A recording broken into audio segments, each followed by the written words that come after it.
Okay, we just posted a video like in the last day or two. I don't remember when we posted it. It was Kim fixing the blower motor from the 72 Valiant, and she broke some little phenolic flat mount thing that the brushes go to, and she remade the mount out of this, which is I call it a spatula, but it's Somebody said it's probably HDPE plastic. Okay, so there were commenters that said that this thing was going to be too hot, or there's a chance. Nobody said it would be.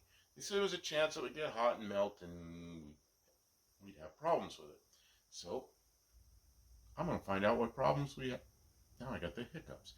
Now I'm going to try to find out what, if we do heat it up, what happens.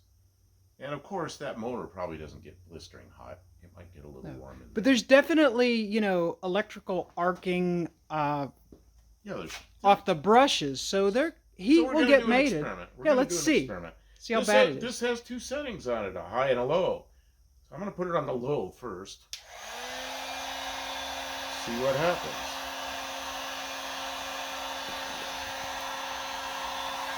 It's just kind of warm to the touch. Probably 130, 140 degrees, something like that.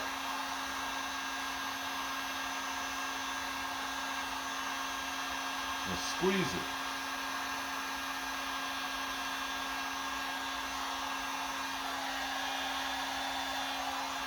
Pretty warm. I could still touch it without hurting me.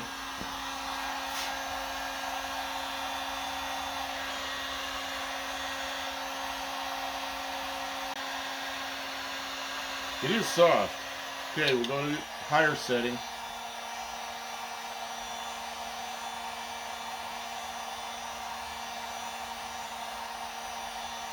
When I'm doing shrink tubing, wiring harnesses, this is the setting I use. It shrinks, but I gotta hold it there for a few seconds.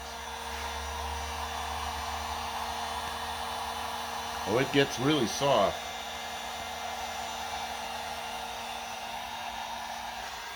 Calibrated back of my hand. Ooh, I can't leave my hand on that. Okay, let's get it really, this piece, it doesn't matter. We'll get it really hot.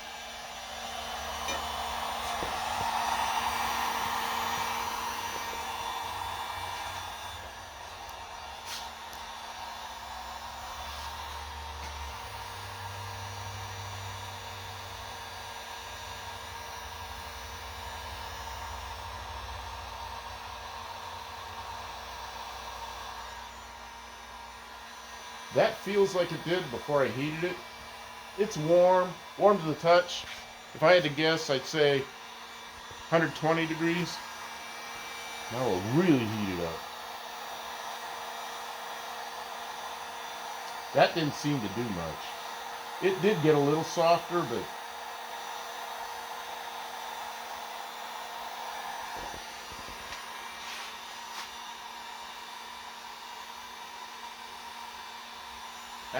that's I'm sure that's blistering hot.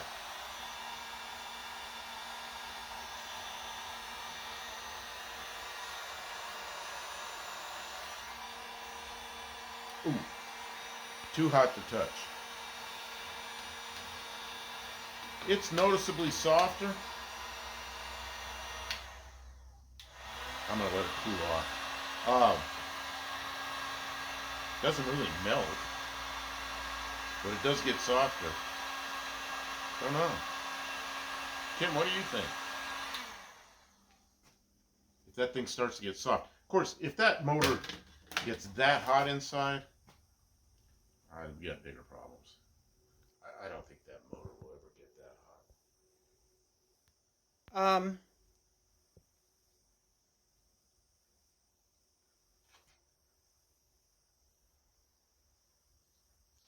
unknown what this material is. High density polyethylene plastic. It's HDPE. But I think, but I no, we don't know. Is it stamped anywhere? That's just a generic product. HDPE is it's pretty good stuff, if that's what it really is. I mean, it doesn't feel like the kind of plastic that will like shatter. And I liked that about it. I've got a little experience with this stuff, with aircraft, with fuel systems. But fuel will affect this over a period of time, so we switched to cross-linked polyethylene, which fuel doesn't touch it. It's just perfect. So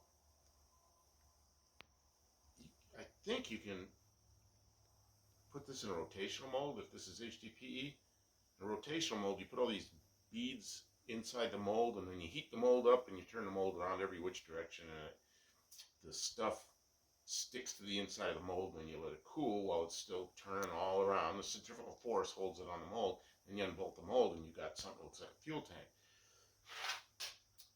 So I don't know if this is HDPE. It didn't melt. HDPE does melt. I mean, you didn't. I don't know what this is. You could have got it hotter.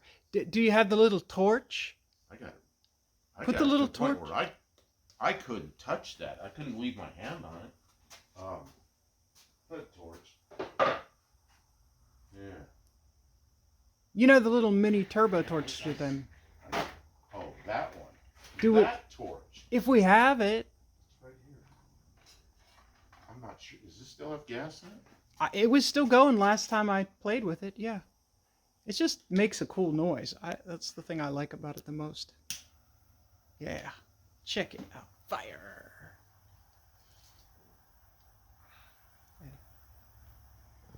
Oh, it melts. Caught.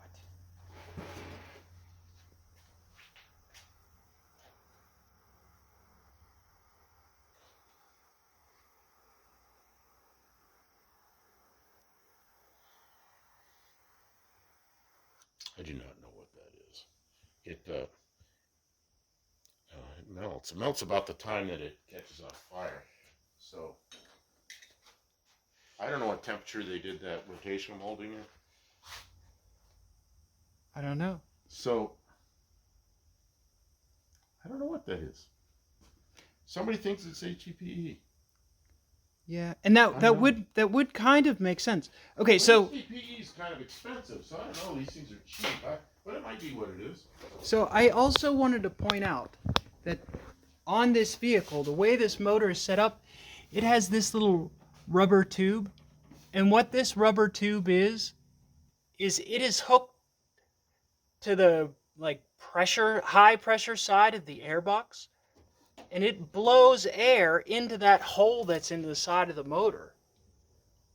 So there should be cross-throw ventilation / cooling on that part of the motor as well.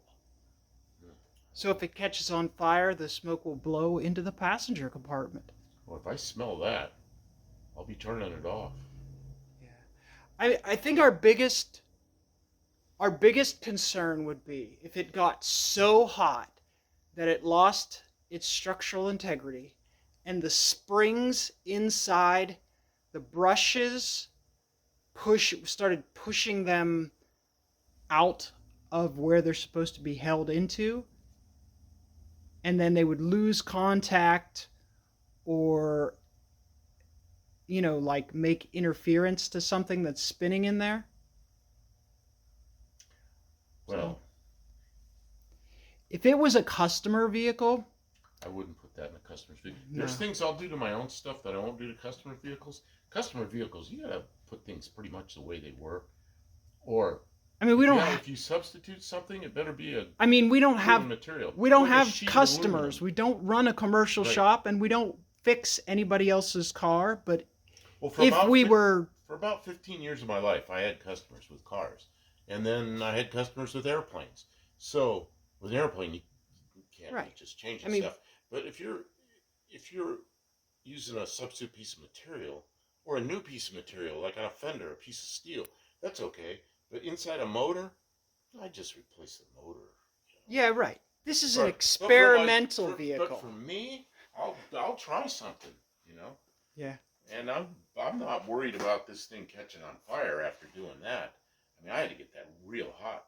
I had to have a flame on it before it caught fire. And as soon as I took the flame away, it went out. So, I don't think this is going to be a problem. See what's happening. Oh, went right up to 80 degrees.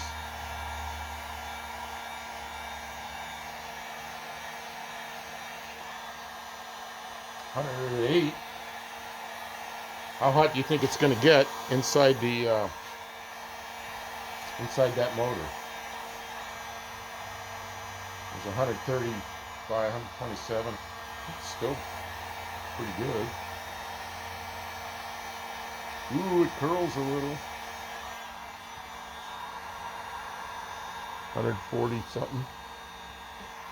Actually, isn't too bad, is it?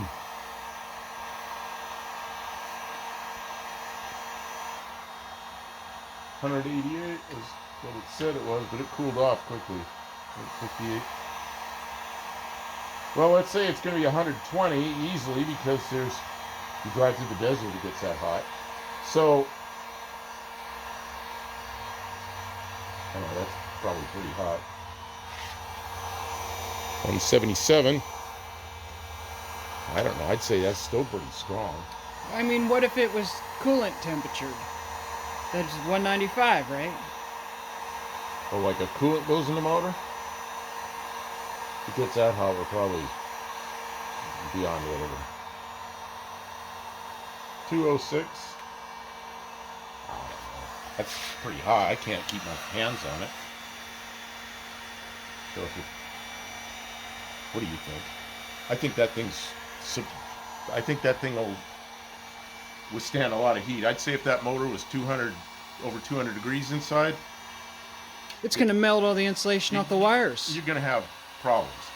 So this stays pretty stiff up to whatever I said, 208 degrees.